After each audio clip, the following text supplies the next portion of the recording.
Cynthia Chigwenya, Afghan Youth Ambassador for Peace for South Africa, African Union. Kano Takehiro, Director General, International Peace Cooperation Headquarters, Cabinet Office, Japan, and General Lidder, who is the ex-Deputy SRSG and the Force Commander of Mission in Sudan.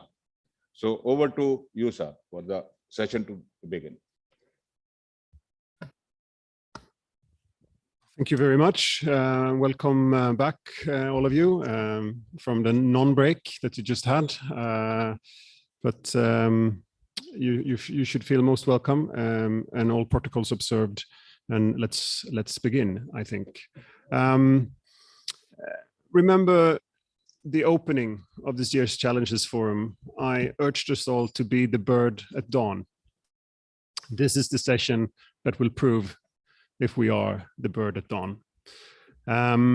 We will discuss how our collective reflections and the outcome of the Challenges annual forum could feed into the discussions around the UN Secretary General's new agenda for peace and that process that we know is going on.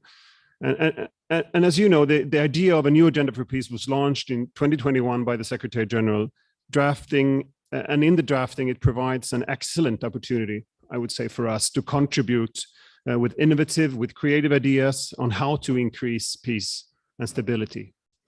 And looking into the future, it's of course key for us to continue reflecting on what shape, what form multilateral peace operations could take going forward. We have a difficult geopolitical situation. The nature of conflicts is changing and changing again. The level of threats, the number of actors, technology, mis and disinformation, many of the things we have touched during these 2 days. And we have come back constantly to the need for dialogue and collaboration, but also to that is something that is increasingly difficult, though critical.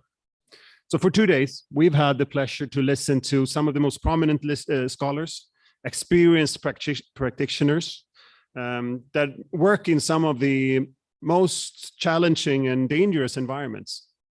But we also spoke to dedicated and engaged diplomats, civil servants, all who are here at Challenges Forum because they want to contribute and learn how we can improve collectively on international peace operations. And the question now is, how can all of this feed into the process of the new agenda for peace? How much of a bird at dawn are we ready to be?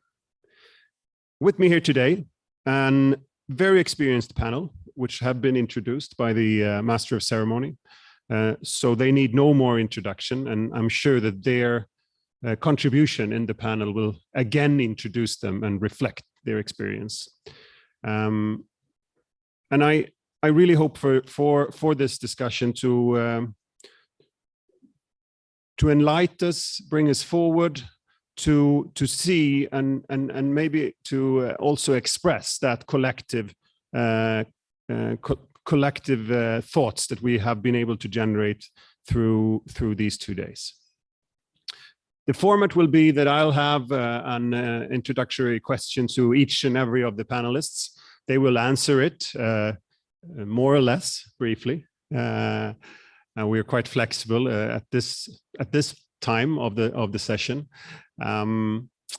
Hopefully there will be then space for a follow-up question for myself or for the panelists to comment on each other. So we will have more of a conversation going on up here, which is easier said than done often in these types of settings, but that's what we aim for. And then, of course, there will be some time in the end also for you to contribute with questions to the panelists, or if there's a reflection that you feel is needed for us to succeed with the session as such. And I think that's about it from myself, this as an introduction to what we are about to witness up on stage. So I wanted to turn first to my friend here to my left, Kano Takehiro. You representing, Director General of the International Peace Cooperation Headquarters, Cabinet Office, Japan. Japan coming into the Security Council from 1st of January 2023. I wanted to come to you first to hear your views. I mean, you've been here for these 2 days as well. You've joined in groups, you've talked, you've listened to discussions, but your views also as a UN member state and as an incoming Security Council member.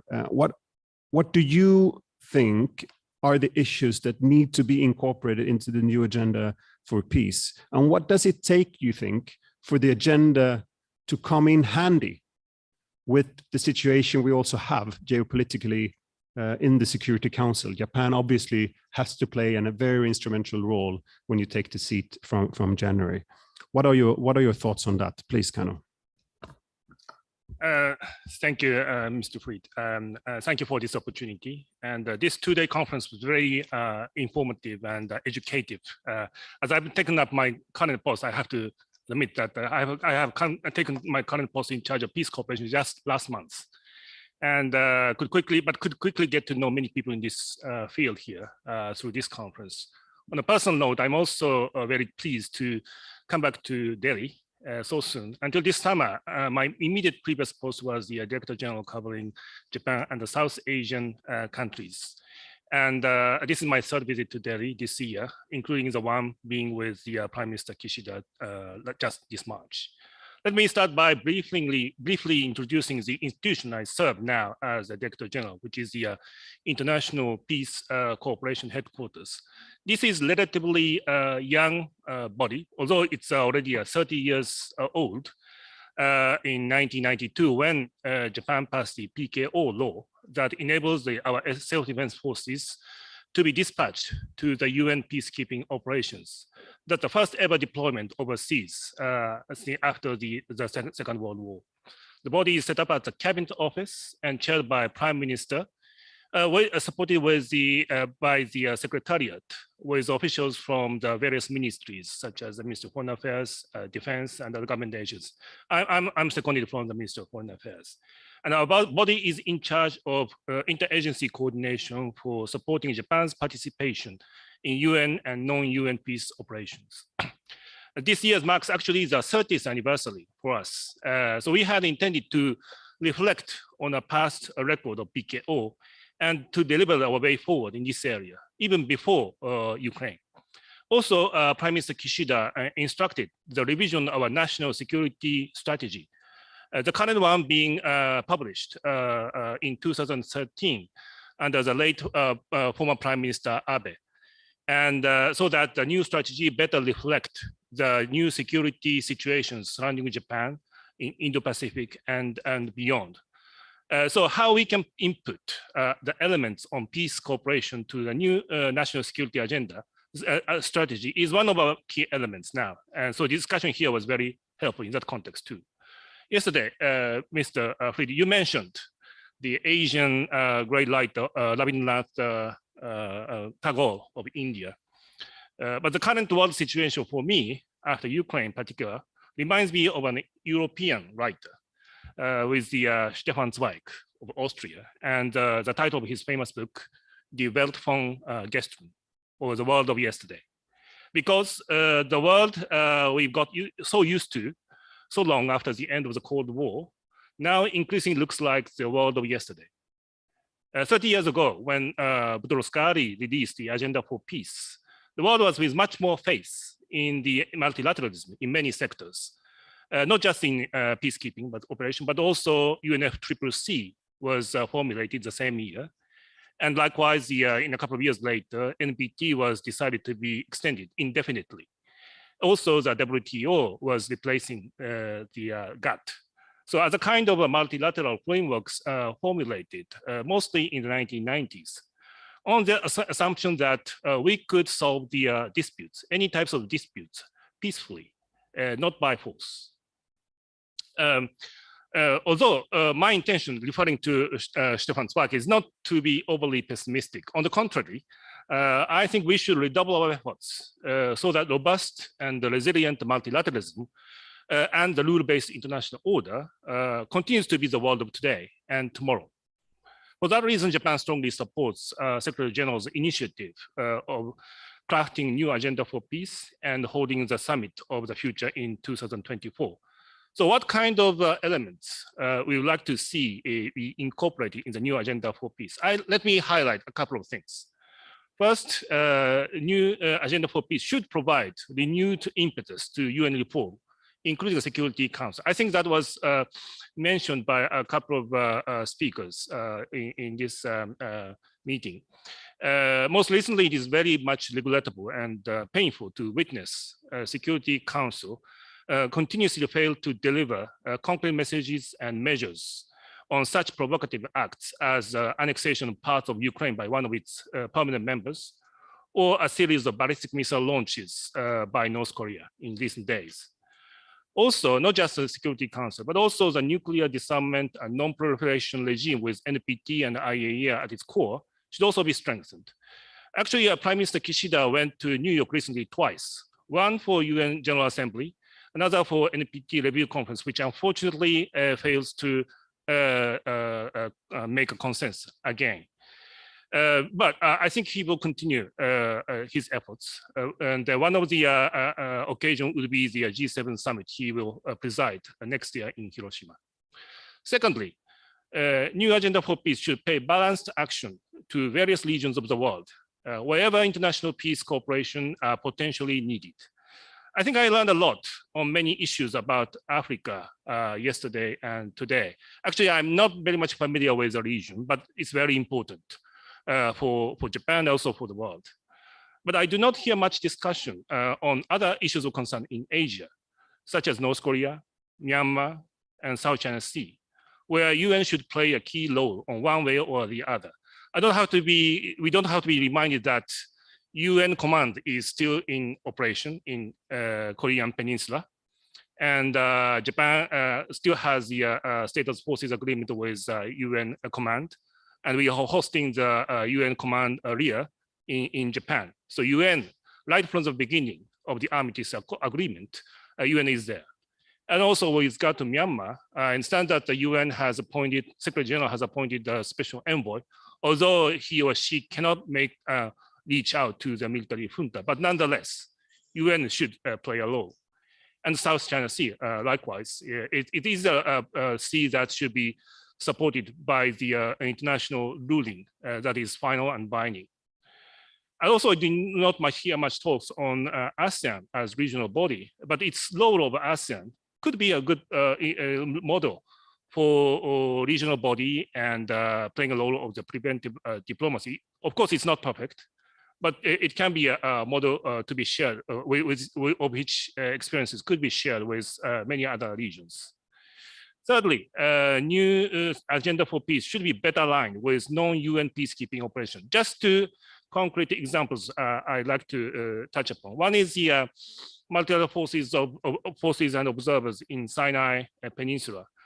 It's a kind of similar to the traditional UNPKO, only without the specific mandate given by the Security Council because of the Cold War situations. But it has been making meaningful contribution nonetheless, and Japan has actually been a financial contributor for a long time, and also in recent years we have also dispatched a small number of staffs to MFO. Another example in Asia is the Mindanao peace process, and it's a long-standing process between the Philippine government and local Islamic group, but now at the final stage for conclusion.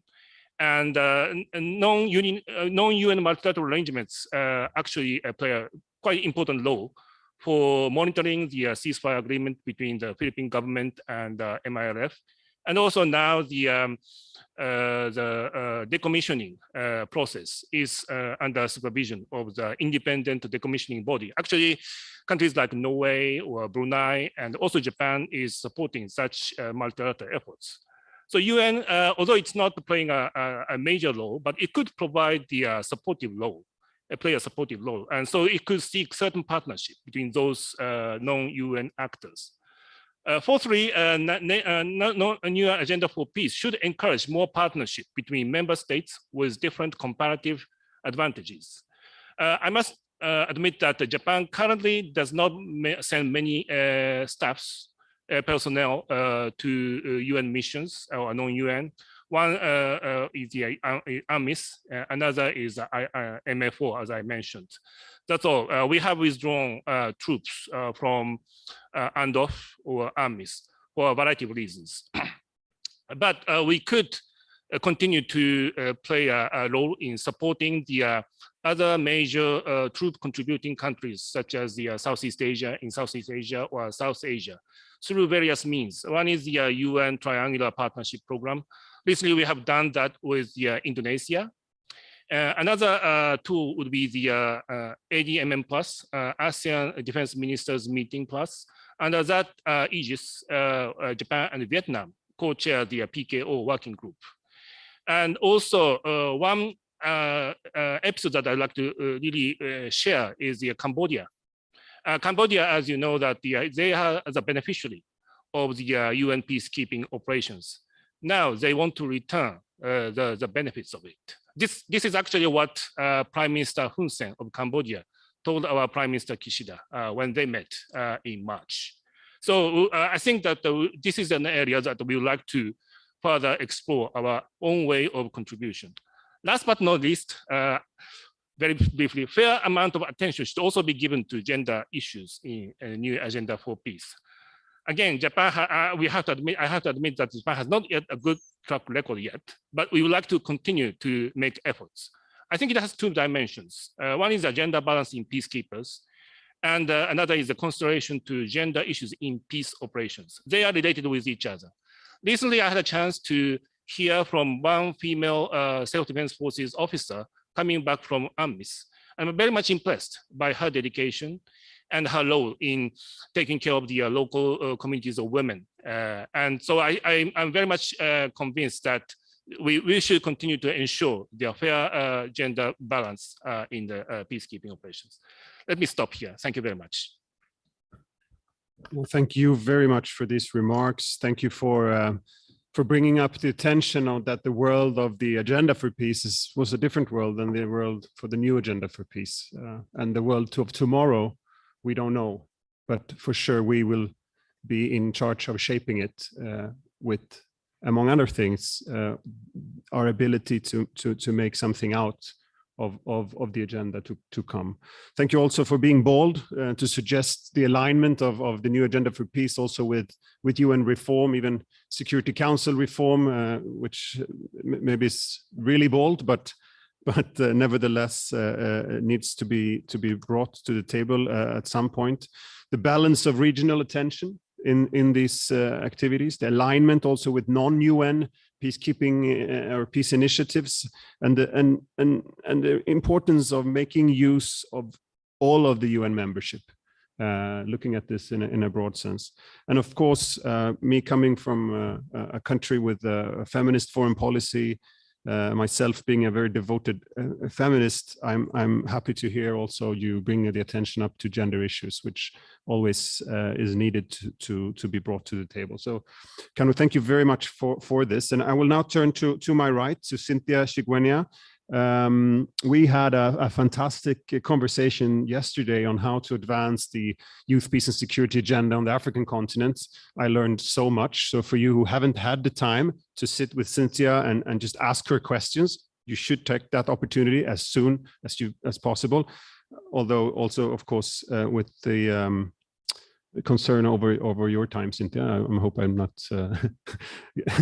promising too much here, no, but that was really rewarding. And I wanted to pick up on that, and maybe we can pick up on that here and make sure that the whole crowd can get some of that wisdom from you. I mean, how do we align the new agenda for peace with the youth, peace and security agenda? And how can that be of use to advance also youth inclusion, youth involvement in peace building, in peacekeeping in the African continent? Be it that Africa has a historically large youth population, at the same time as decision makers or people in the top of the power structures are let's say older than the younger population.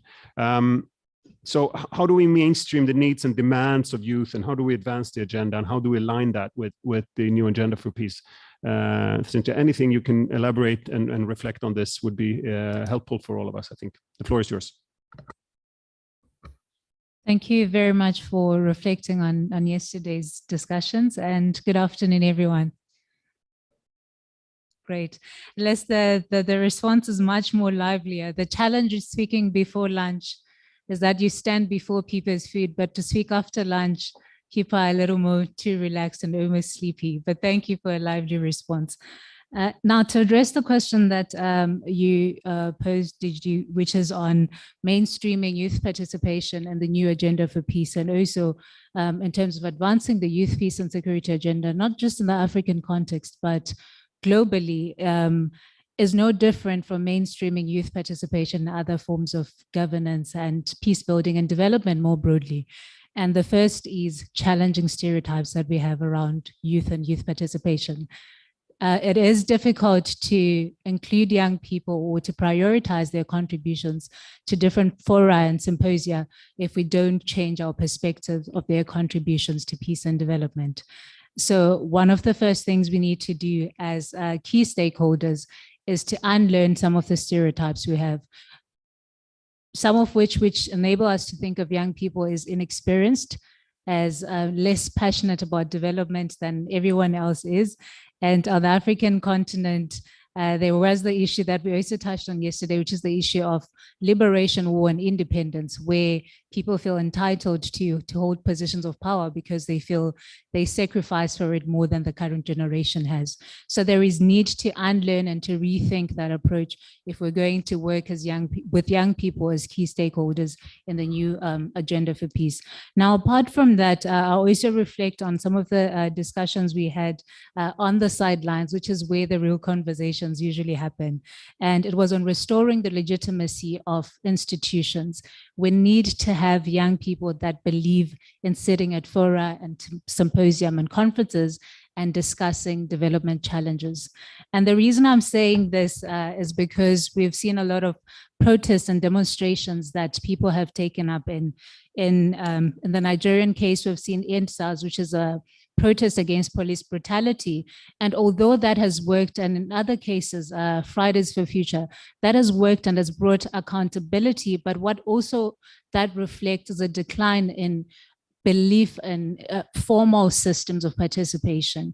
And I think there's need to restore that integrity and legitimacy so that we also believe in democracy as young people. So the new agenda for peace should be intentional about bringing young people who no longer believe in participating at such discussions and have resorted to alternative means of participation. And then finally, there is also the need to have the systemic integration of youth into decision-making processes. I gave the example yesterday that naturally, if somebody comes into your office space, into your workspace as a new person, and they're playing around your territory and suggesting new ideas, as a human being, you ordinarily feel some sort of threat because this is your area or this is your territory.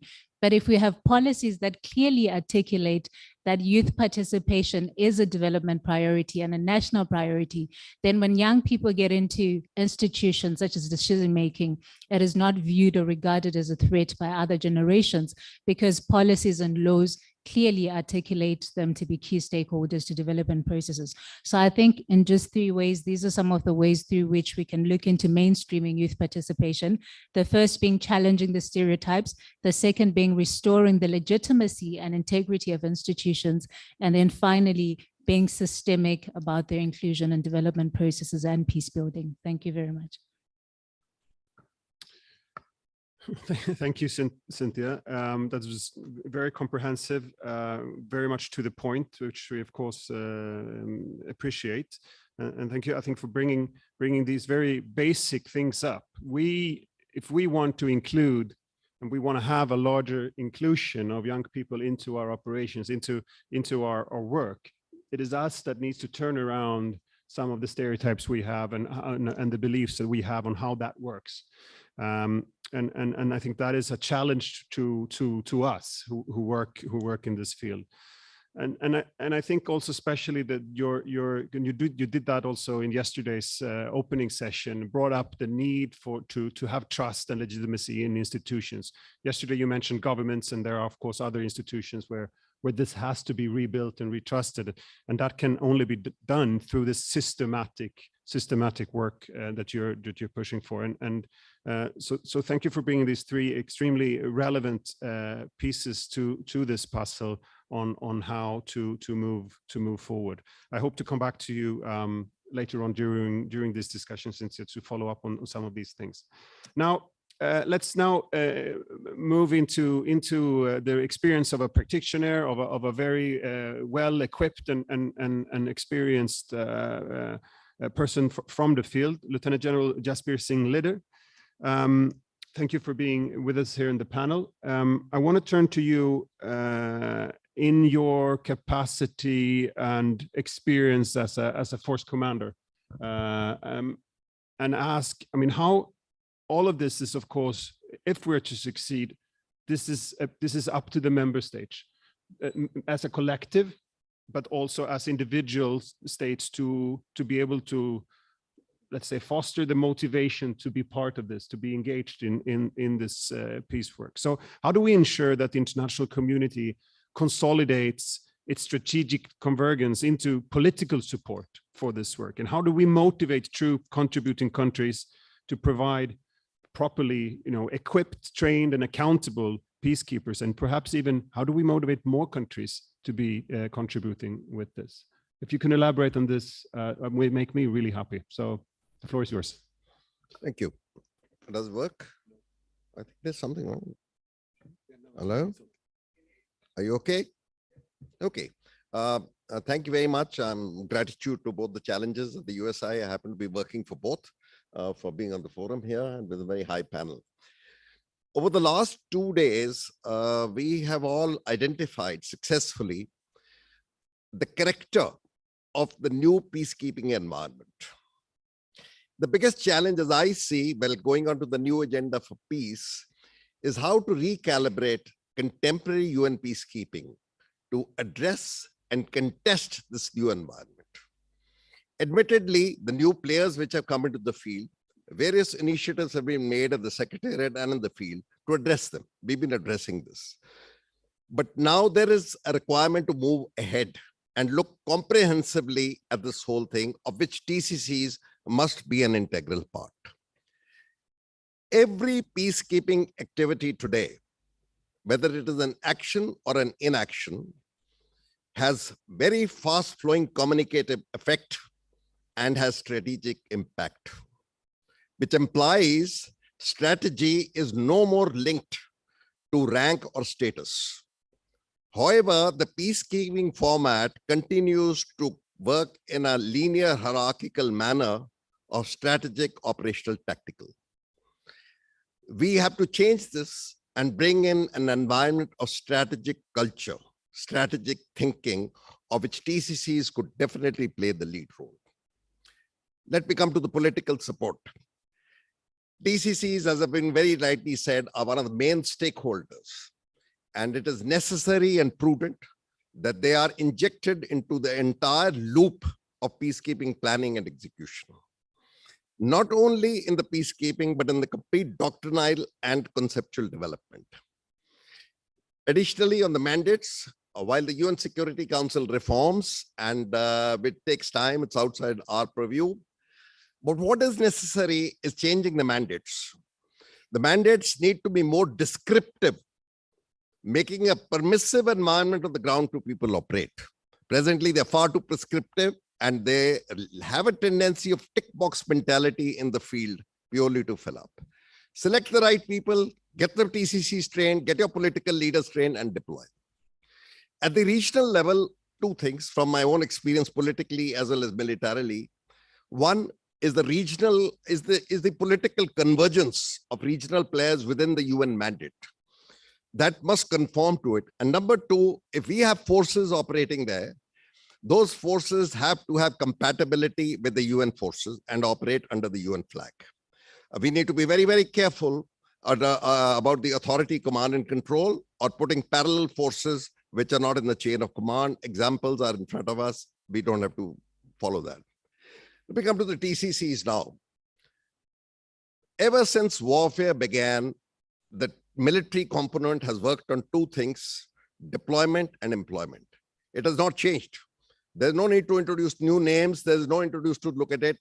Just how do you apply those in the new context? And when we talk about deployment, we talk about capacity and capability.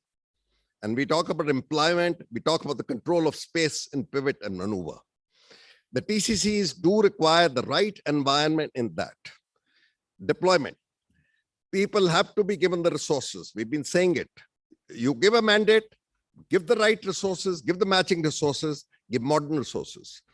Modern technology, gender, all that comes into it. It's not, I'm not going to cover it. When you deploy there, for the force to be released maximum, it is necessary that the operating bases are protected. And we want to find ways and means of protecting them, leaving the force free for maneuver. And adequate resources are coming in that. That's one area we need to be looked at. Number two, in the maneuver, operational logistics. The present mission support structure does not support fast tempo operations. Admittedly, a lot of changes have come. And we've changed over global field support strategy, over field empowerment, but much more has to be done. If you want to employ agile, tailor-made forces in that area, the troop contributing countries must have the requisite forces behind that, whether it's helicopter, whether it's medical evacuation, etc., etc. I will leave it at that. Training. We have admittedly come a long way in training. This is one area the UN has really in the last few years done a tremendous job. I work with some of the training infrastructure, the policies, the doctrines that developed over a period of time. We need to change the thrust of training. The training is still very conventional and very symbolic in nature. If you have to train for fast tempo operations, you have to start training in area ambiguity. You have to create ambiguity. I get scared when I see far too many scenarios being painted, because actually what will happen to a platoon commander or a company commander is a blank scenario. And if he's only templating and mind setting to a particular format in this asymmetric threats that has come, where new threats develop everywhere, etc. And for the TCCs for that, you need to empower your junior leaders. Let them make mistakes. We have to learn to accept mistakes. The zero mistake syndrome cannot carry on. People will not move out of the bases. Let the person go out, let him maneuver. Operational innovation is the key. And I think across the board in the political and civil in the military spectrum, the people in the field must be given empowered. They must be allowed to act. They must take time critical decisions, and we should back them up for honest mistakes. Thank you. Thank you very much. Thank you for bringing. I think I was especially fond of how you framed that strategy is no more limited to rank or status, but it's something that everyone in a mission needs to carry. So that means also that we have to have an environment of strategic, a strategic culture. And I think you connected that now to the end also, that training has to follow on that. So that training also allows for that type of adaptation and strategic work in all levels of the mission. I think this is a very good piece to take forward. Also, General, of course, what happens when there's actors or structures outside of the chain of command, how that needs to be touched, and of course the relation between mandate and resources, which have been touched during these days.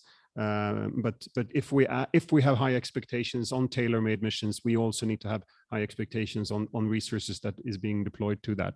And I think you made a good point there. So thank you very much. Now, Jean-Pierre Lacroix, you are the Undersecretary General for UN peace operations. You are, let's say, the bird at dawn, and you have to be.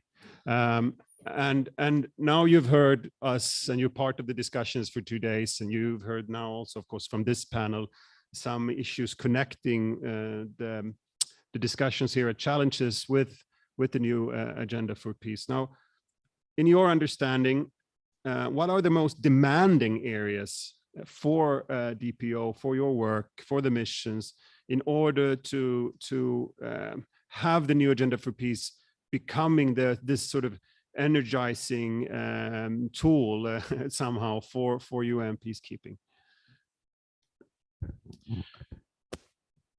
Thank you very much, and good afternoon. And it's great to be speaking after having heard presentation that were really thought-provoking in many ways. So many thanks to my fellow panelists.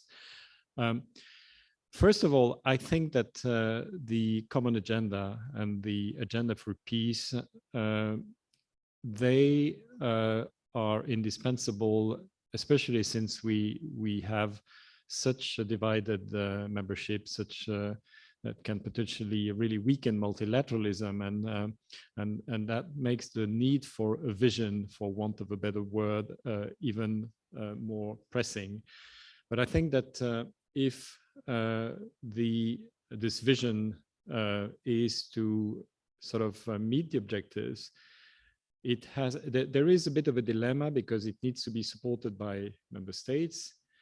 But it needs also to be in sync with the concerns and aspiration of what I would call, again, for want of a better word, the civil society and the youth and the various groups and the women, and it has to be perceived as echoing the concerns and expectations of, let's say, the world's population. Again, I mean, there is probably a better word too.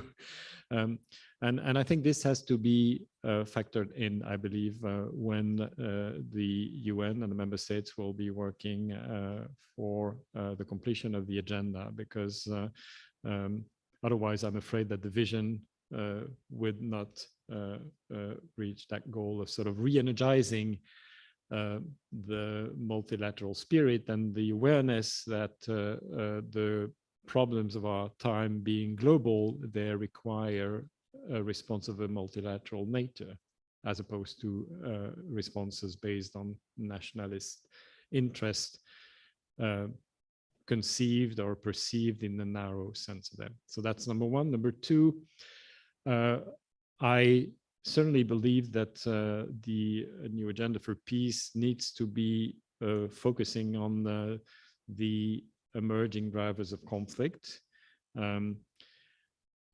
because I'm kind of repeating myself, so I will not elaborate, but I think that as a system, as a global system, it's not only the United Nations and the agency funds and program, but also the other regional, sub-regional organization, the IFI, and all these sort of system needs to be focusing more on what is the factors that are having an increasingly significant importance on conflictuality, and those are, of course, climate change, the impact of climate change, all kind of illegal activities, exploitation of natural resources, all that kind of thing, pandemic, and so on and so forth, in as much as they impact directly conflictuality, and which is something that we see very clearly in the conflict that we address. And we also need to be more aware that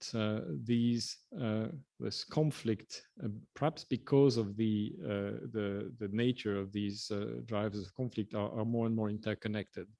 And it's actually striking to see how this is manifested through the impact of the war in Ukraine on the global economy and on the supply of critical sort of commodities and energy and foodstuff and all that kind of thing. So that's number two. Connected to that is, I believe, the need to strengthen collective security mechanism. And here there are two dimensions. One is the need to increase, and that is very much present in the new agenda for peace, increase our collective capacity for conflict analysis, strategic foresight, deep understanding of the various dimensions of what creates or fuel conflictuality, but also what the impact of these factors is on not only on the conflict themselves, but on the broader scale. And I think that this will require quite a significant effort. But connected to that is also perhaps even more important is the need of the political will from our member states to strengthen this collective security mechanism. We've seen them rather weaken over the last years. I mean, divisions within the membership of the United Nations, within the Security Council, are weakening the UN.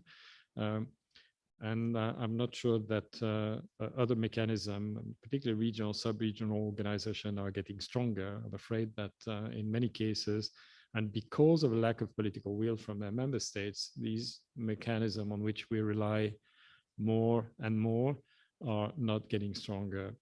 So I think that's a key question, a question of political will from our member states. I think number three, to me, would be the importance of inclusion and inclusivity. And here again, I will not repeat what was said, very eloquently about the need to sort of bring in youth and women much more into the global debate on collective security. Not only because we do not build durable peace if we don't include women and youth, but also because we have drivers of conflict, but we have also those who end up being the primary actors of conflict, and they're often youth. And therefore, dealing with their concern and their frustration and their expectations is absolutely critical. And peace operations have a role in that. Of course, they're doing a lot, I believe, to empower women, to make sure that they can have a say and a role in political processes. It's very challenging because they're facing significant resistance, but we are doing this, and we should do more of that as well. And same for youth, which are, as I said, also not only the dramatically affected by conflict, but also are more likely to be directly involved and actors of conflict. Certainly, this is what we're observing in the various settings in which we operate. I think number four is that we, as peacekeeping operation go, and we definitely need to continue our efforts to improve this tool. And I will not sort of go through all the efforts that we're currently doing in terms of equipment, training, and all that kind of thing, using technology in a way that is more effective and enabling us to better deliver on the mandates. Conduct and discipline. But I like very much what General Singh leader was saying about thinking more out of the box, the need for hierarchy, but at the same time, the risk that is involved in sort of rigid approach to hierarchy, the need for strategic thinking all the way throughout. I think these are extremely important factors and elements, and that really takes us to what we believe is critical, in addition to the work that we do to improve various aspects of peacekeeping, and that is the change of mindset, because we need to adapt our mindset to this very flexible, volatile, unpredictable environment in which we operate in peacekeeping. And I think that is something that we need to do collectively with our troop and police contributing country. They need to be part of that thinking and part of that reflection. And I agree with the point that was made about the need for more involvement of the troop and police contributing country in these collective efforts.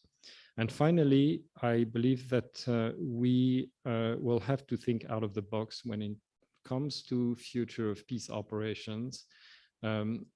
we're not necessarily looking at frozen structure, frozen type of organization, because the conflicts that we're dealing with are evolving very fast. I will only take one example, which is the regional nature of conflicts. Most of the situations in which peace operations today are involved have very significant regional dimension, and yet our missions are based on one member state, one host government, one nation, and that there is a bit of a contradiction there. How can we overcome this? How can we link up better the national nature of peace operation with the heavily regional dimension of the conflict in which we're operating? Can we look in the future at regional peace operations? What would be the challenges associated to this approach? Again, it's only one example. There are many more ways in which new peace operation, new types of peace operation in the future can be envisaged. But I think we should be open to any type of structure, organization, setup that will be the most effective in addressing the conflict that we'll be facing in the future. I will stop here. Thank you. Thank you, Jean-Pierre, and thank you for touching on many of the things that your fellow panelists also brought up. I think that proves that we were all somehow on track, and that there was something in this discussion that we will be able to take forward from challenges and into the new agenda for peace. Thank you also for bringing up this aspect of member states. Their support is needed, but maybe cannot be taken for granted all the time. The collective security mechanism, I think you brought up that in a very interesting way. The regional level, we didn't touch upon it before in this panel, but it was definitely touched upon before during these days, and something that needs to be brought forward into the discussions to come. And this idea of having a focus on the drivers of conflict and how the drivers of conflict are they are mutually reinforcing. They are fast moving, and so solutions also need to be mutually reinforcing and fast moving. And this is, of course, is the challenge here. Drivers of conflict, inclusion, and communication. Three things that you brought up, that was brought up here. They are all three connected to what we say and call a people-centered approach. And that has been said also before during the forum. And Cynthia, I wanted to come back to you, since you were very responsible of timing in your first intervention. I wanted to give you also a second chance to use some more words. A people-centered approach. If we would unpack what that means from your experience, working with inclusion, working with youth-led initiatives, approaching peace and security from a youth perspective, what is needed for a successful people-centered approach? What are the main, things that we need to remember for that to be something that is understandable and approachable? Thank you very much. But before I respond to that, maybe to acknowledge Under Secretary General Lacroix's fantastic interventions that advocated for the youth, women, and peace and security agenda. I think after you spoke, I felt I don't have much to do because you've championed that cause as well. So thank you very much. Now, to respond to your question on the people-centered approach, I'll share a little anecdote. I am Zimbabwean living in South Africa. And a few years ago, just before COVID, I visited our rural home. Traditionally, we have a house in the city, and then you have a rural home where your grandmother or other relatives usually stay. And as I was engaging with some of my relatives, they said to me, ever since we relocated in this area of Zimbabwe, we have never not had water in this stream. But this time around, for the second time, the stream has died up before December, which is usually our rainy season. And the reason I'm sharing this is that what she was actually saying is they're feeling the impacts of climate change without having to say that. So a people-centered approach is one that is context-specific, that does not impose or suppose that our context or our reality is the same for others. And relating to the stories we heard that were shared in the morning in the DRC and everywhere else in the continent is the issue of storytelling and the issue of being context specific. So if we're going to look at climate change, for instance, or if we're going to look at responding to conflicts or conflict mitigation, what language is being used in the societies that we're going to work on that might not necessarily say conflict mitigation or addressing to violent extremism, but actually looks at that. So I think a people-centered approach should actually seek to build from the ground up. We need to go into societies and look at their current practices and incorporate them. And apart from just incorporating them, actually finding a way to articulate them in our formal documents. Because oftentimes after conferences and meetings, we come up with documents that are this big with so much English that a lot of people can't even interpret what we're trying to articulate. So there is need to actually go on the ground and start our research from the bottom up so that when we produce a document or outputs from different engagements that we have, they've got more ownership and they can be easily related to different people. And the same applies to youth engagement and all other issues that we need to address in terms of inclusive and sustainable development. Thank you. Thank you very much, Cynthia, for that. Very, very eloquently put, I think, from your side. Look, now we have a couple of minutes for some questions and remarks from the floor. I urge you to be very careful of the time that we have, but let's collect maybe 3, and then we ask the panel here to quickly, do a response, and then we will move to close the session. I have no clue who was first in raising hands. We start with Elizabeth. Yes. Great. Hello? Yes? No? Yes. All right. Very good. No, thank you so much. Just one key point, at least from my point of view, and that is that all of the interventions were incredibly rich and very, very useful for this discussion on how we use this new agenda for peace as a vehicle to take us where we need to go today and in the future, mindful of the challenges we have now and we're likely to face in the coming years that are quite different from what they were when the first agenda for peace saw the light of day. But one word that, unless I wasn't paying enough attention, that I did not hear was prevention. And I really need to bring that one back to the table because in our agenda, in our common agenda, the Secretary General's report that came out last fall, where he introduces the idea of a new agenda for peace, he did say that, at least in his opinion, which I certainly share, we need to put prevention at the center of this new creation of an agenda for peace. And throughout the agenda for peace and through some of the things he's been saying lately, he's dropped us some hints of things that we should be looking at. And I just want to remind us of some of them. USG Lacroix mentioned the issue of better foresight. Indeed, we've been talking about it a lot here, the need for better analysis and also better data so that we can really try to foresee and prevent as best possible. He also talked about regional prevention strategies. So various panelists, Mr. Takehiro, also USG Lacroix, talked about what we can do at the regional level. Very, very important. And I think we both need to see from the UN perspective how we can be better at supporting regional prevention strategies, but also what other regional organizations and entities can do. It's not all going to be the United Nations, certainly. And something else that the SG has recently suggested, which I think makes a lot of sense. He was talking at the GA this year about the need to revitalize the tools that we already have in the UN Charter, principally the Chapter 6 tools. So just to conclude, in my view, the new agenda for peace shouldn't be constructed on the idea that we're going to introduce all kinds of new and shiny tools, new institutions, new processes. I think we have roughly the tools that we need. We need to build on what we have. So I think there are two things that are very important.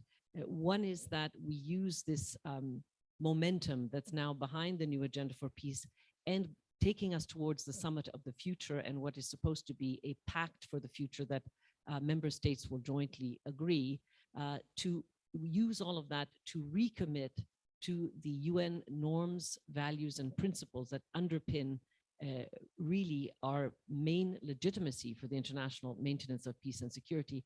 And then secondly, to try to update and modernize the tools that we already have. Thank you. Thank you, Elizabeth, for the panel to think while we hear a second question is, of course, the question on prevention. What place does it have here? And then, of course, Elizabeth, you eloquently put it, but the need to see what tools we actually have already and how do we use them.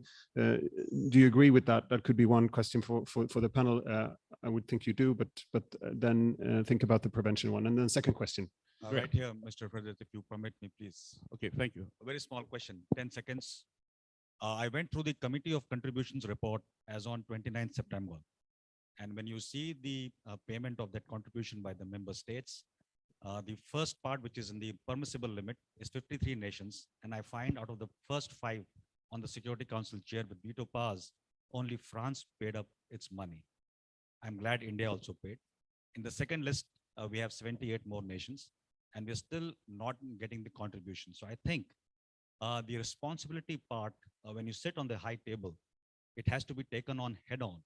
And you need to start first doing the correct financing part for the missions ahead. And that's been the key point I gathered in the last 2 days, apart from partnerships, collaborations, collective response, communities, and everything else we heard.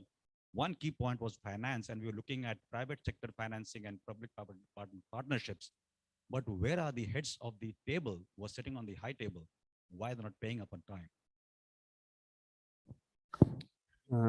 Absolutely, of course, this is a key issue, financing, and I'll ask the panel to think if you have an ace somewhere on that issue, but definitely something that needs to be addressed. So I ask you to think about that. And now, yes, gentleman here for the third question. Great, Ivan, and I have just a quick question. I guess I like what yes, you say the original nature of conflict. I mean, nature of conflict with national peace operation focus. My question is, with probably this idea of regional peace operation, how do we consolidate political interests, strategic priorities, and probably the motives of these regional forces, as well as the accountability mechanism? If we have to move into the regional approach, we are seeing that somehow being formed in the Great Lakes with the Eastern African communities, SADC, MONUSCO is there, and everything else in between in terms of bilateral cooperation. But the question on accountability, that's what I would probably want to hear more if the Undersecretary Lacroix can touch on that. Thank you. Thank you very much. So I mean, if we move to a regional peace operation, how do we consolidate the different interests that lie there as soon as it gets regional with member states and countries and interests that are there? That's a tricky one for you, Jean-Pierre, but you have to think about that. So we have 3 questions. I'll ask the panelists to be brief, but to shortly touch upon them as and if you want. But I'll turn to Lieutenant General Litter and ask you to begin. Conflict prevention, I think, is an inextricable part of peacekeeping today.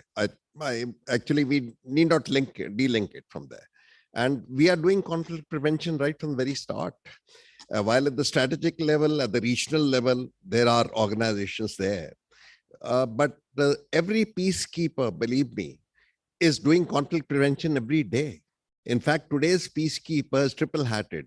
He's a peacemaker, he's a peacekeeper, he's a peace builder. And that's what we're trying to train into the peacekeeping format everywhere.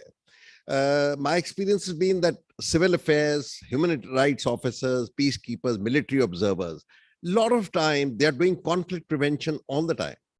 It's just that their success stories are not reported. Believe me, the violence levels are low in many, many missions because of the silent work and silent stories that are going on all the time that are there. And there is no denying about it, that if you can prevent a conflict or manage a conflict, it saves valuable lives, resources, everything. And point is well taken. I think in all into our training things, this needs to be thrust more and more. I'll leave it at that. Thank you very much. Thank you also for the illustration of the triple hat, peace making, peacekeeping, peace building, and the roles. And please, Mr. Takehiro. Maybe I'd like to comment on two issues. One is on prevention, and on finance, perhaps from my position. Well, I think we should emphasize more on the importance of the prevention, because once the political deal or political solution is broken, the cost is extremely high. This is actually by my own sort of experience of dealing with the situation in Myanmar. When the Myanmar adopted the new constitution and then returned to the democratic rule, many countries, I think many in the world, thought that this would be a kind of a dynamism, irreversible cycle. But in reality, it's not that like that. We should have, with the hindsight, we should have paid more attention to the fragility or some sort of power struggle between the military junta and the Aung San Suu Kyi or NLD. But I think that the progress and the success is so dazzling, and I think many of us should have paid more attention to that. So the lesson learned would be that maybe there should be some sort of a more early warning system, one way or the other, with the UN or regional body, ASEAN in the case of the Southeast Asia, pay more attention to some sort of issues that could be a time bomb or something like that, so that before the actually it exploded, maybe we should get in to try to bridge the gap of the communication between the key figures. In the case of Myanmar, between the senior general of the and Aung San Suu Kyi, they didn't have enough communication. Probably the situation we are now unfortunately observing could have been avoided. So that I agree with you that we need to put more emphasis on the prevention, because once it happens, the cost is very high. With regard to the finance, I'm very much sympathetic to that. Probably you mentioned that I think that those who occupy the high table should pay the fair share of the finance. I was actually in charge of the various areas of the multilateral affairs, such as the climate change or global health or MDG, which preceded the SDGs. After lengthy discussion on the substantive issues, the very last, most difficult part would be how to pay for that and who should pay for that. So from the viewpoint of the member states, we receive so many bills for climate change, bills for the global health pandemic, and recently the COVID-19 or SDGs, et cetera, et cetera. So what kind of priority we should give? The peacekeeping operations, well, of course, it's very important, but it's part of, we should look at that in the overall sort of structure of our own national security strategy. And as I said, that given the more sort of fluid security environment for many countries, including Japan, the policy makers in national security fields have more sort of other priorities as well. So I think it's very difficult to overcome. So I have no quick answers to that, but let me share with this. Thank you. Japan has paid, so no worries. No, but thank you, Mr. Takehiro, for I think what you were able to do anyway was to connect the cost when our political will to hang on to something gets lost, both in terms of the gains that we've won and that we might lose again, but also in the budgetary aspects of that. Things that we are not willing to contribute with financially now, it will come back to us and we will have to pay later. I always tell the story of walking into a pharmacy and and you see the price of a sunscreen or an after sun lotion. Sunscreen is so much cheaper than after sun lotion. So it's worth investing in the sunscreen instead. Now, Jean-Pierre, if you want to respond, and remember you had your the third question also on the risks of moving into regionals. And now I know I'm aware of time, but we'll have to smooth this in the end here. Okay, very quickly. I think it's the other way around in the sense that a regional force, a regional military undertaking has to be based upon a commonality of political objectives across the various states that are involved. And I think that was frankly the weakness, certainly one of probably the key weakness of some of the regional initiatives that were taken. And I'm thinking, for example, of G5, or you could say the same thing about AMISOM and now ATMIS, and also probably, I don't want to speculate, but the regional force that is likely to be put in place in the Great Lakes region. Any such initiative has to be based primarily on common and clear political objectives. Otherwise, it's unlikely to succeed. And I just want to say one word referring to what General Singh leader was he was talking about the silent stories of our success of our peacekeepers. And my only comment on this is that they should not be silent anymore. So hence the importance of proactive communication on all the good things that our peacekeepers are doing on a day-to-day basis. Thank you. Thank you, Jean-Pierre. Again, for touching and also things that was said before, putting that into the context.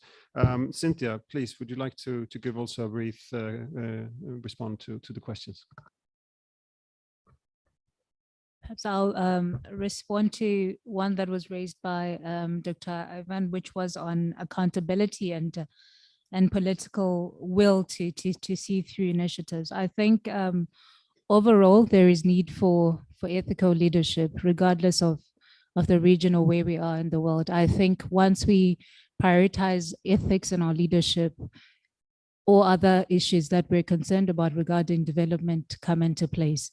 We can't even speak of governments that don't prioritize their citizens if we have leaders in place that are ethical and that prioritize their civilians. And thank you very much.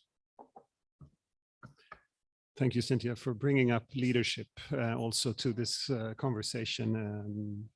Of course, key and so much related to what you brought up also earlier on legitimacy and trust, and that we all have to be leaders in our roles and build a strategic culture where we're allowed to do that. So also again for putting that together. So this was so very much a rich discussion. Thank you very much to the panelists. We touched upon so many things, starting from the world of yesterday, moving through what we have today and towards a world of tomorrow, which is still unknown, and that we shouldn't be limited to what we know of today when we imagine for tomorrow. Still very difficult to prepare and prevent things from happening. But we know and we heard that the new emerging drivers of conflict are fastly moving, they are mutually reinforcing, they're interlinked. Of course, that to meet that, we need a new strategic culture, was said, where actors are allowed to move within the chain of command, of course, but what that also needs to be reflected in mandates, in resources that is given, was said, which I think was really interesting how that was connected to the partnerships, and how to bring in a more inclusive process in the work. Regional level again, that we touched, and I think it's an aspect that we really need to explore more on how that alignment is being done. So that all come together to what I think Cynthia said as context-specific, context-centered approach when we move forward. And of course, if we want to be context-centered, we need to be people-centered. And we heard about that from a few different angles. And again, that was unpacked before us. So moving now from the Challenges Forum, from the discussions that we've had into the process of drafting the new agenda for peace. Again, I think as Elizabeth put from the floor, let's realize that we have many tools at hand. How do we use them best? How can we put them in place? How can we find and re-energize and have them in sync? Jean-Pierre brought up the issue of expectations. This has also been something that's been said in previous panels. The expectations of the people we serve, the expectations of the member states who give the mandate, and hopefully also with the following resources. This is not easy, but this is what has to be done. So I want to thank you very much with that. I want to also thank, of course, the participants for listening, for taking part with questions and reflections from the floor. As chair of the Challenges Forum, I want to thank the International Secretariat for all of the hard work that you've done to put this in place together with our partner here, USI of India. I think that's a little applause. And a very much thank you to our Indian hosts for bringing us here, for hosting us and making this possible. I want now to end this session by again repeating a Tagore quote, not the bird at dawn, but the second quote I started off with yesterday morning. We cannot cross the sea by simply staring at the water. For sure, we haven't stared at the water during these 2 days. There's been a lot of work. Thank you all for the work that you put into these discussions. But this is not the end. This is when it starts. This is now for us to make sure that we take care of the conclusions that we make out of this forum, and we make sure to feed that into the processes so things can move into action further on. Thank you very much.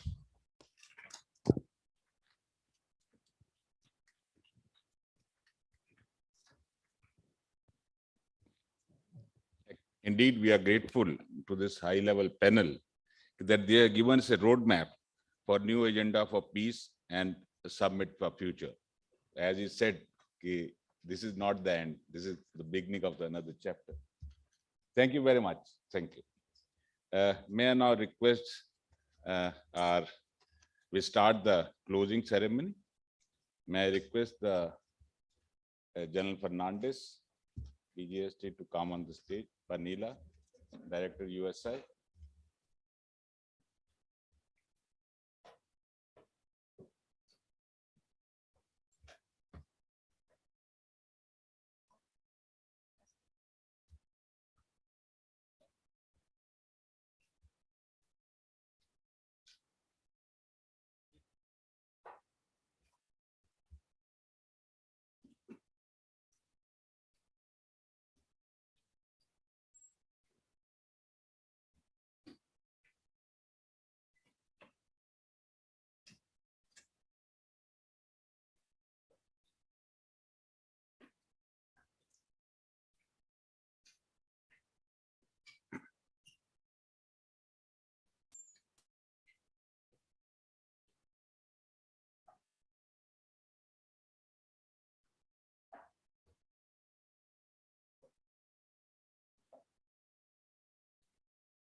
Ladies and gentlemen, all good things must come to an end.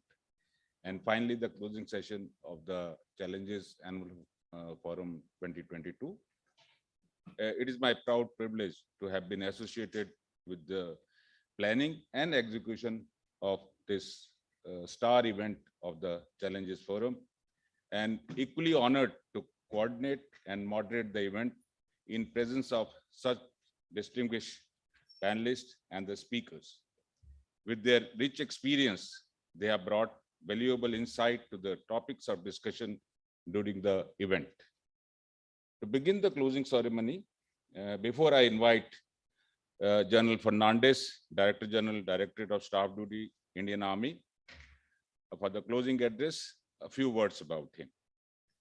General Officer is responsible for the policy, deployment, operations, logistic, and training of all Indian Army contingents, staff officers, and military observers deployed in the UN mission all over the world. General Officer himself was an engineer staff officer with the UNIFIL, a Pledman. And with this, I request General Fernandez for the closing address.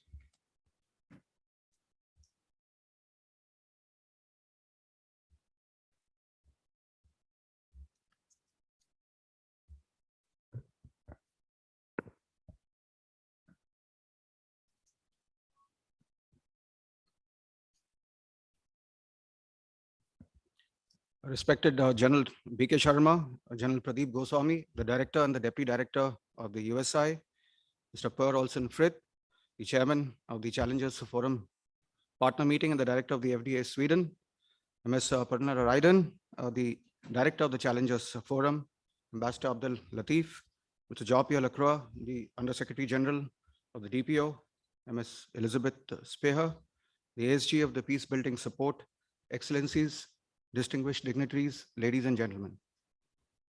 I think at the outset, it's difficult to begin because we've done so much, and kind of putting it into concluding remarks itself would take a long time. So please bear with me, but I would like to touch bases on a few issues that we've been through these entire 2 days, notwithstanding that we've had focus panels on the same. At the outset, I do wish to compliment the Challengers Forum and the United Services Institute for having organized such an enlightening forum encompassing a wide range of issues spanning the future of peace operations, the relevance and the efficacy of regional peace and security arrangements, and the multifarious challenges which are confronted by the world in general and the United Nations in particular. It was indeed my privilege to witness this free and frank exchange of views in this esteemed gathering, having such rich, diverse, and varied experiences. Today, the global conflicts are being driven by rapidly evolving world order, disruptive technology, economic competition, and societal changes. These changing contours of conflict have a direct bearing on the design and the conduct of peacekeeping operations in the future. I'd like to quote Robert Frost, who we all allude to. I have promises to keep and many miles before I sleep. I mean, we keep looking at this, but today perhaps it's more relevant than before. There's so much to be done to shape our beloved Earth collectively for peaceful coexistence. And the work, I would just say, we're possibly at the bottom end of the ladder, no matter how much we've come thus far. The Secretary West yesterday in the Indian Ministry of External Affairs had articulated several issues for discussion at the forum to mull over. The need for a clear and realistic mandate, the commensurate resources, the need for effective mission strategy, continued strategic communication with the host nation, protection of peacekeepers were some of the important issues that he touched upon. Besides underscoring the need for a higher place for India, and I'd like to reiterate that as well, with our proven credentials at the high altar of global decision-making. Mr. Jean-Pierre Lacroix yesterday had highlighted the aspect of the divided Security Council and the need to leverage other agencies, including regional organizations. He also articulated the need for a robust mandate, the proactive peacekeeping, and the right mindset, which is so important. Elizabeth Speher had drawn a similarity between peacekeeping operations and political missions. And I think that's very relevant. She highlighted the importance of data, and we came a long way discussing data as we went along this journey here, as also in the working sessions, and the joint analysis for the formulation of strategy that goes beyond data synthesis. Indeed, the changing landscape of global geopolitics and volatile security situations witnessed in various parts of the world has necessitated a doctrinal shift in how UN peacekeeping operations must be orchestrated from here onwards. Contemporary peacekeeping building operations have evolved into involving asymmetric use of force by violent extremist groups that we're seeing all over, particularly in the African continent. The traditional domain of peacekeeping operations has stretched to state building, stabilization, protection of civilians, institutional capacity building, and robust use of force. The list is endless, and we are by no means conclusive. This is compounded by the challenges that was brought out by budgetary constraints, as was articulated even in the QA, and the true production that perhaps don't go quite hand in hand, but are necessitated due to such constraints, and the enhanced role of regional players to step in. The increased participation of women peacekeepers cannot be underscored. The protection of civilians, focused information operations, capacity building of the host nation, and matching logistic capability, I think are the the deployed UN force itself would be essential drivers in defining the way forward. I think the 3 working groups that we sat through yesterday and today have brainstormed contemporary issues that are very relevant in attempting to chart the future course of UN peacekeeping operations. I was privileged to attend one of them, that was on preventive deployment yesterday. And on that, stitching the fabric for a possible unified structure encompassing both the elements of the DPA and the DPO, the collection and synthesis of data, pointing towards the forces, the contours of force structuring, the type and duration of the missions in sync in accordance with that data were germane discussions that I was privileged to attend. And importantly, we deliberated that despite weaknesses perceived in the divided Security Council, there perhaps does exist space and scope for preventive deployment in areas of shared concern. The other working groups on protection of civilians and protecting the protectors was also brought out very pertinent recommendations with respect to strategic communication, participation at all levels, the local population getting involved, a people-centric approach, which was repeated very often, the importance of data analysis, again, in those 2 thematic takeaways, and the consent. I think the primacy on protecting the institution, again, was a very important issue that was brought about during the summing up of the key takeaways today. And the distinction between impartiality and neutrality by Chandra Prakash underscored where we stand in such issues. This morning's focused deliberations on misinformation and disinformation, something that we perhaps are not really seized of day to day, but happening very much in certain parts of the world like Congo, and very lucidly articulated by Ms. Bentu Keita, the SRSG MONUSCO, talked about how we need to have situation awareness, strategic communication at all levels, and we need to have correct and timely interface with the government and the local populace, and all of UN and all of nation approach, which will pay rich dividends. As also the high-level thinking on the subject by the other esteemed panelists. I think Cynthia Chigwenya, the Youth African Ambassador, there you are. I think yesterday brought in a very fresh perspectives on youth involvement and the issue of the importance of other aspects also that go along with it, digitization and other measures to strengthen the UN peacekeeping endeavors. The icing on the cake, as I would like to allude to Mr. Purr, was with respect to have we arrived at the bird at dawn. And I know that's something possibly when you look at a possible mascot, you look at for the games, maybe the bird at dawn would be the mascot or something that you allude to. There we are. So that's what, so it's there. So that's something, so nicely that you put it in perspective. It was the icing on the cake. And this particular takeaway in the afternoon session here, I think was something that all of us could take away very positively. And that summed up the whole thing. The world of yesterday, I was looking a little despondent. It looked a little tragic.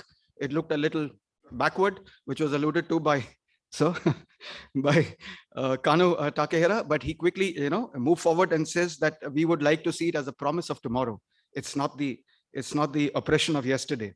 We need to pay attention to Asia as well, gender issues. These are all things that are evolving. Perhaps we're not quite there today because we have so much to handle today, and tomorrow is yet another tomorrow. Cynthia again talked about mainstreaming youth. I think that was great. By challenging the stereotype, restoring the legitimacy of institutions, very important, and the systemic integration of youth. Gen Leader, the true soldier, again spoke of the necessity of bringing in strategic culture. I think it's very important to embrace our own culture and take it forward, and very important soldier issues at hand of ensuring that we need to have basics in place, protection of our bases, our op logistics to fast track momentum into operations. The nuances of training is the need of our and junior leadership, because at the end, that's what pays. Whatever we may strategize over here and set is the leadership on the ground that may or may not deliver, and we needed to deliver. There were lovely takeaways by Mr. Jean-Pierre Lacroix, and over here, we talked about the multinational interests, the need to focus on the emerging drivers of conflict, climate change. These are all some things that are moving around us. Should we add to the mandate? There's so much in the mandate already to do on ground. Climate change, etc. Is it going to be debilitating? Is it going to be enabling? These are all things that we have to soul search ourselves when we crowd the mandate. But these things are not going to go away because they very much may be the necessity rather than the promise that we have to look at. It may be very much be the need of the hour. Of course, the need for a collective security mechanism and the need for youth and women in the political process as definitely need to be taken forward, and strategic thinking and thinking out of the box. This is all connecting the dots together, thinking out of the box. I would like to also look at what Dr. Yuan Ilanga talked about. The world is resistant to change. We need to think out of the box. We need to move forward. All these are connecting to what is there in the bird at dawn. And I wish to also thank, if we moved on from here, I wish to also thank all the other valued speakers and dignitaries who have shared their own vision, their perspectives, and the road mapping. I was not privileged to attend all of these discussions due to other commitments and certain bilateral engagements that we had with some of the esteemed dignitaries over here, which had their own takeaways for us to think and move forward. But who have shared their own vision, their perspectives, and their own road mapping ideas. I'm sure they've all been captured over here in the forum for charting the uncertain road ahead. To conclude, alluding to Mr. Per Olsson on his reflections on Rabindranath Tagore, that's quite close home to us. And on that note of Dr. Yuan, the world is resistant to change, is something that we grew up with at the cost of repetition. So probably you've mugged this up by heart in your essential reading and poetry. But this gets back to something else of Tagore. And that's, let me take it as it comes, as an extract, which you possibly relate to, where the mind is without fear and the head is held high. Today, the mind should be without fear and the head is held high, where the world has not been broken into fragments, where the clear stream of reason has not lost its way to the dry, dreary sand of dead habit. So the past is no longer relevant. We have to look at today and embrace the future, whether we like it or not. And into that freedom, my father, let my country awake. And I would like to extend that country into our beloved earth. So we can, that heaven of freedom, my father, let our beloved earth awake. Indeed, as I conclude, the world is all watching us today. We must be sharp and embrace the change. We must use these tools very proactively and with purpose and determination as we move forward. For the future of humanity is watching us all. Thank you.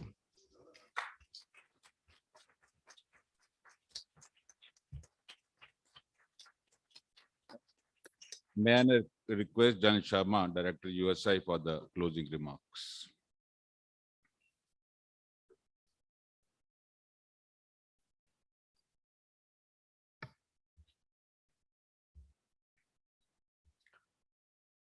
Excellencies, ladies and gentlemen, at the outset, my compliments to Pernila and General Goswami for having put this whole thing together and organize it beautifully well. And my gratitude also to the Challenges Forum to pick up USI as a partner of choice and giving us this opportunity to conduct this very, very important event. We are particularly happy that some of the takeaways from the deliberations here will get funneled into Secretary General's 2023 summit. And that shows the importance that we have Under Secretary and Assistant Secretary from New York present here throughout our proceedings, and probably they would be able to take all these inferences and whatever our recommendations are straightway into the policy making without any delay or any attenuation of whatever we have been able to sort of bring out here. India has rightly been recognized as the largest troop contributing partner, and that was one reason I was told that you wanted to conduct this event here so that there would be other partners who would like to come and attend this. USI here is a very well lubricated platform. We have a legacy of UN peacekeeping that we are carrying. Then we are very well connected with Army. You have seen that DG staff duties has been here for last 2 days and has been taking notes. And then you would say that we were able to organize some of the meetings with Ministry of External Affairs also. And that you have seen some of our very senior force commanders have been present here, and they've made invaluable contribution to the whole process. So USI as a node with 3 very important prongs, when put together, can really make USI, help or contribute in generating ideas and make a very, very profound seminal contribution. I just want to say that now the change is already there. We have recognized the character of conflicts, and these are all multi-domain, and they would require cross-domain kind of an expertise. Maybe the old way of doing business and the old formats may not be relevant in the new times. And if we apply them without much change, then results will not be optimal. And maybe in due passage of time, people will start losing hope and faith in the efficacy of UN peacekeeping operations.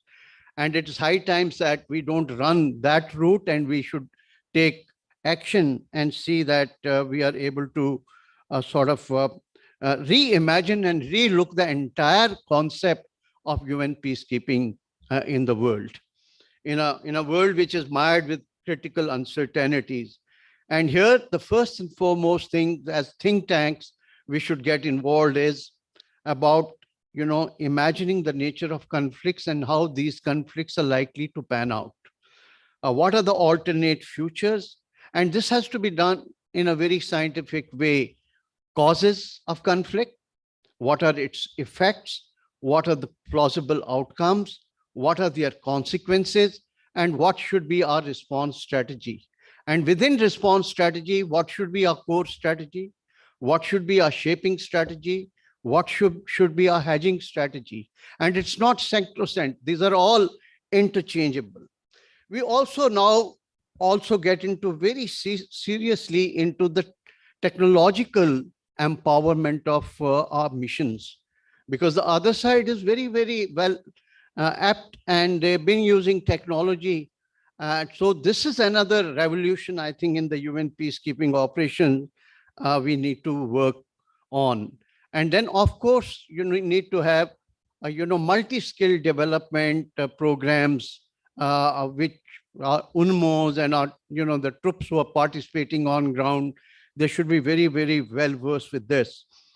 And lastly, I feel that we've discussed at length, strategic communication has become extremely important. Gauging up perceptions, shaping up perceptions, molding up perceptions. And for that, you require a dedicated training. And it is not that you put somebody who's very raw in this entire field and he will be able to deliver you results. So you need to work on this. So we are more than happy that we would be playing, we will be able to, and we would be willing to play an important role together with the Challenges Forum and other partners. And whatever task is assigned to us, we would do to the best of our capabilities with the whole help of our very rich resource faculty. With these words, I once again thank you for making a very long journey from distant parts of the world. And we wish you a good sightseeing at Delhi and a very safe and pleasant journey back home, and look forward to your participation in India all over again. Thank you very much.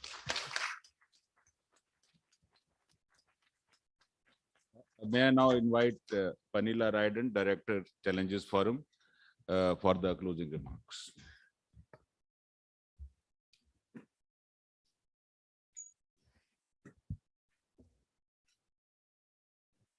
What a fantastic 2 days we have had. I really want to thank you all. When we started, I asked you that we should have free, fruitful, and forward-looking discussions. And I really feel that we have had that, even though, as Elizabeth said, that a lot of the tools are already in the toolbox.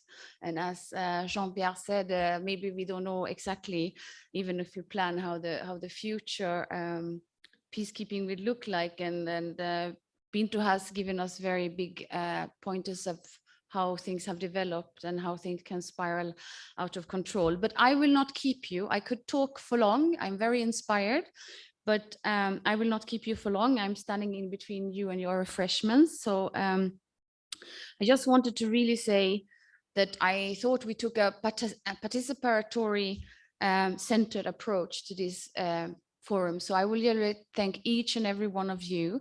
It's not that the most senior is always always the most important, but I think that everybody participated, and that made this, to me, a great success. And now it is our job to take the recommendation forward, and that will be hard work, but also a lot of hard work has gone into putting this forum together. So I know that our Director General has also mentioned it, but I really wanted my team to come forward here so you can see them all, because without them, sorry.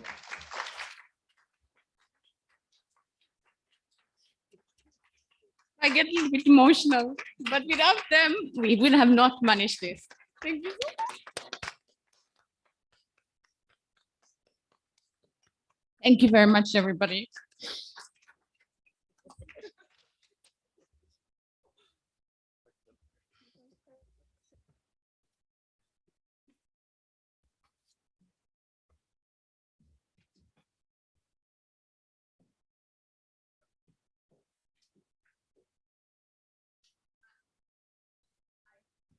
I am okay. Now, may I request General Sharma to present a memento to our guest, General Fernandez.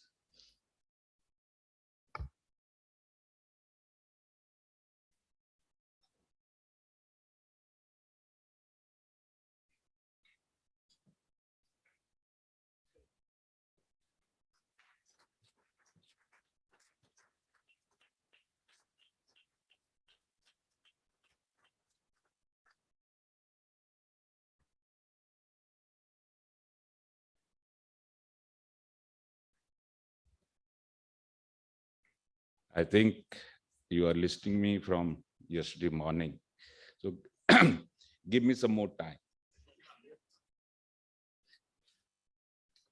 I must express my deep gratitude to Challenges Forum, particularly Pernilla, for inviting USI to partner this star annual event of the Challenges Forum. And I'm really thankful to the management. You have seen only a small part of it.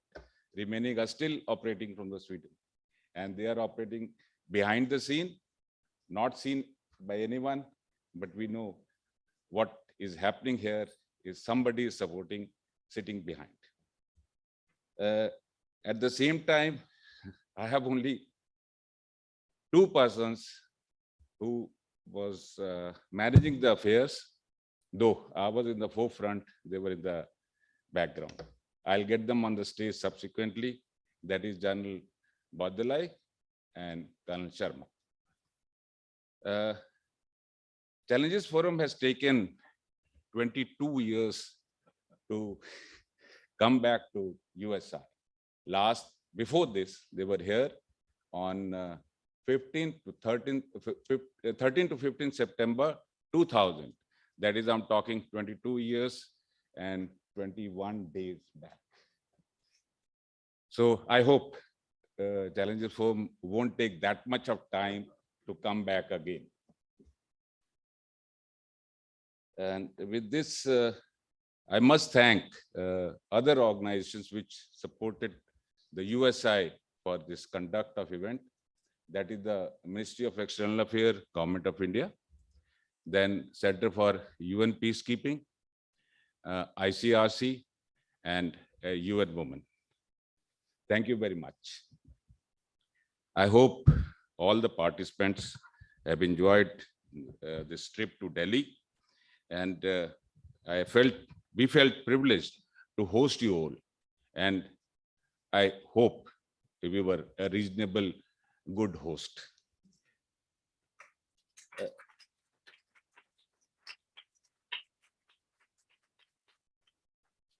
Our best wishes to all of you for your remaining stay in Delhi or in India in case you are moving out anywhere else, and for your return journey.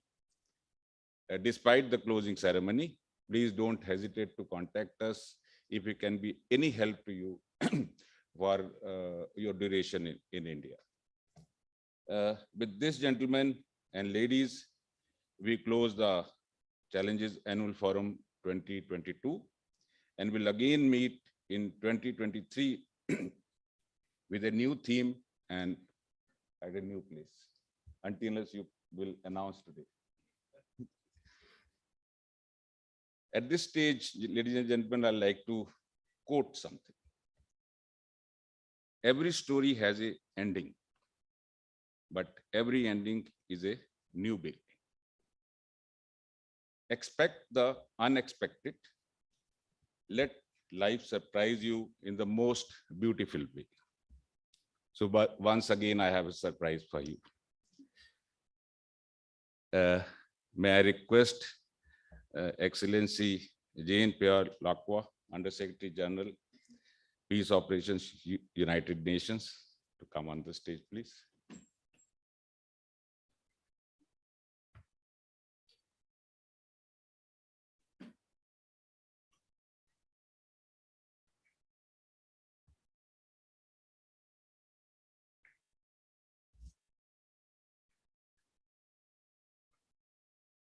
Now I hand over the stage to General Bernadotte.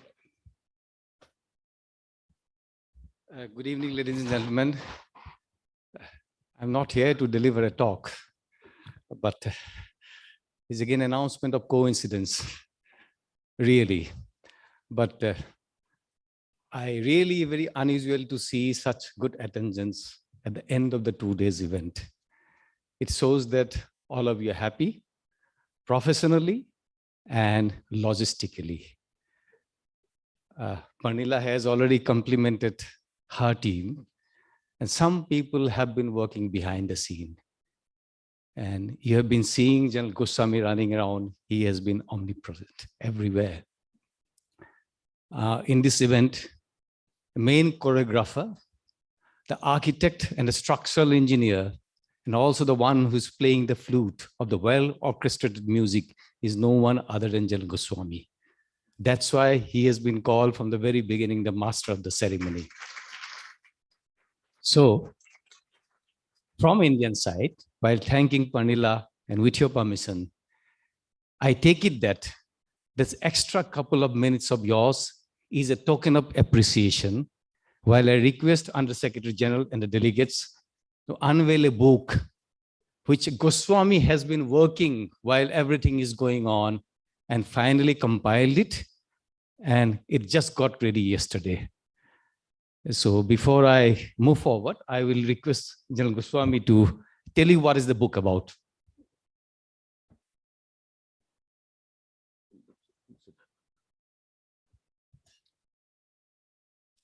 So I think Bernadotte, Fanny, you know what is the surprise.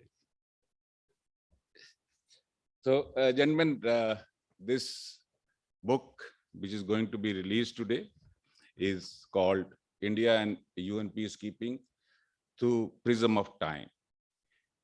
It covers India's journey in the UN peacekeeping from 1950 onward till this year. In fact, I conceptualized the idea of this book in 2018, when the first time we dug out some old articles from our archive and printed 2 books on China. But my hands were so much full that it had gone into the cold storage. Then comes year 2020. My friend, scholar leader Rana China, he published a book on 150 years of the USI. That again reignited my idea. But somehow I could not proceed further because my hands were so full.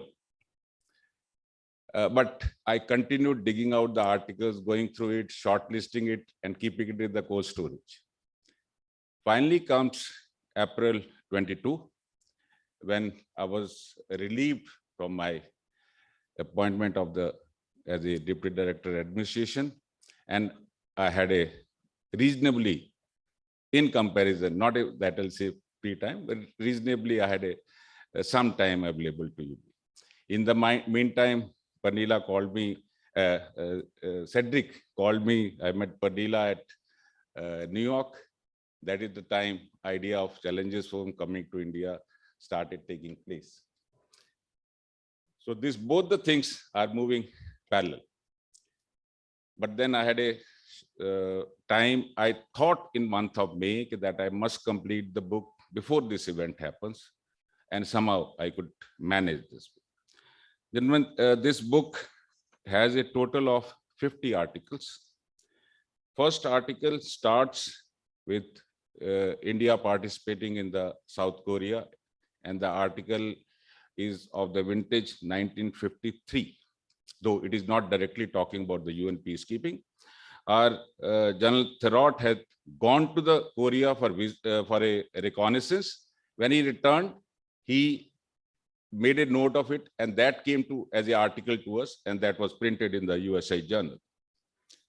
Second, a very important topic, in 1956, the famous Indian thinker Sardar K.M. Panikkar, he wrote on peacemaking and war making in 20th century at that time.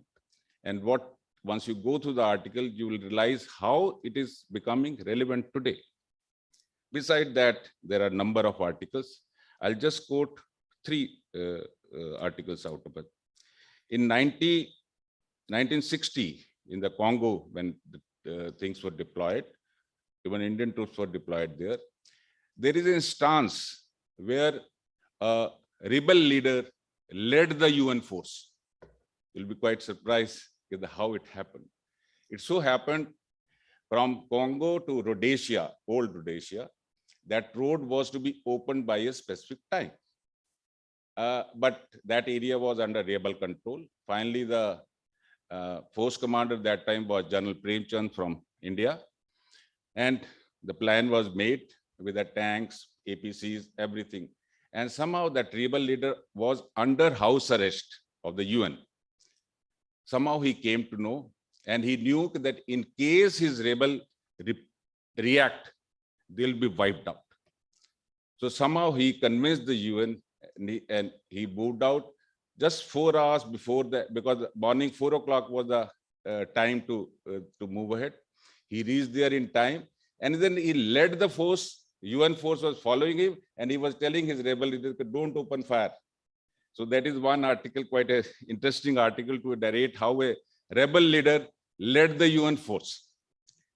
Then, gentlemen, very happy to share with you that in 2001, UN General Secretary General Kofi Annan was here in the same auditorium, and he addressed the USA members.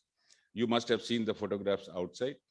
So that is one article. Similarly, in 2001, Mr. Nagda Brahmi, he came here to address about famous Brahmi report. And then these are the normal articles on the related with the UN this thing. There are two articles, one by the Air Force officer and one by the naval officer. Now, yesterday, if I remember, there was a talk on the maritime UN force sort of a thing. So that article belongs to the period of 1970. So it was, that individual has written that time. Similarly, the use of air power, coercive air power and the peace enforcement. So these all things have been covered in that. But notwithstanding that, gentlemen, these are just to bring you the snapshot so that in case you are interested, then you can open the book. But I think the journey of India and the experiences and how with the change of time, the things have moved. These all things come out in the book. I'm really thankful to my director who spared me to a large extent for this. And at the same time, my guides and mentors, Major Dr. A.K. Bodlai, Colonel Dr. K.K. Sharma, they were really helpful in guiding me or advising me to how to go about this book. At the same time, my staff from the library, that is Rajesh from the library, he helped me to dig out the articles starting from the almost from 1950 onward. He started going through the articles and then digging it out. I had dedicated this book to two persons. It is in the memory of Colonel Pyare Lal. He was the I'll say almost independent India. He was the one who founded this thing, refounded this establishment. And he is the one who died in harness as a director in USI. And he's the, I'll say he's the architect of USI post-independence. So dedicated to him and to all the Indian peacekeepers who have made the supreme sacrifice at the altar of the UN peacekeeping for the world peace. So I'll request our publisher, Kalpana, to come on the stage, please.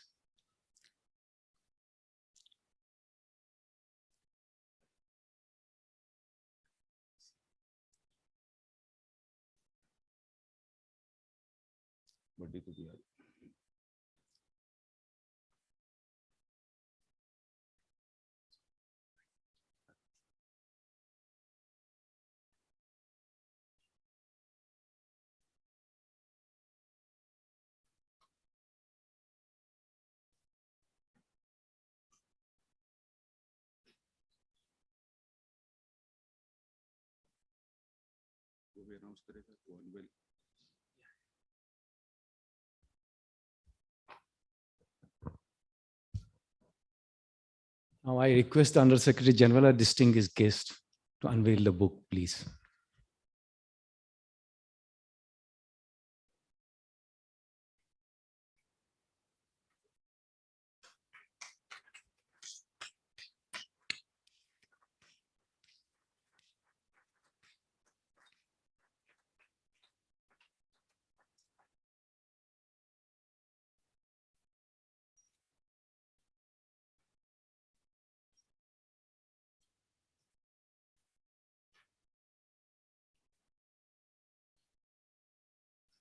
Thank you.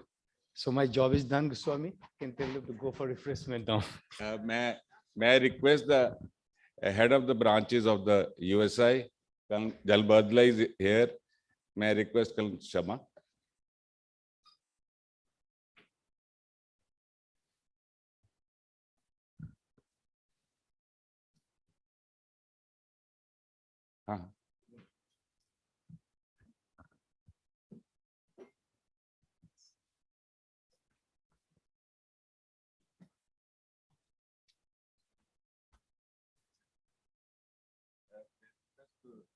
Just have it.